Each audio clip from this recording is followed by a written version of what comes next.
खुदा के लिए इस मुल्क के साथ जुल्म मत करे जुल्म, हद होती है। बेचारे गरीब आदमी को क्या मिल रहा है? इस गरीब आदमी को कुछ मिल रहा है सर? आप मुझे बताएं ना।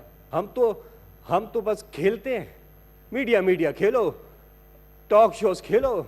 जब रोटी होगी सस्ती और महंगी होगी जान, पता नहीं कब आएगा वो पाकिस्तान।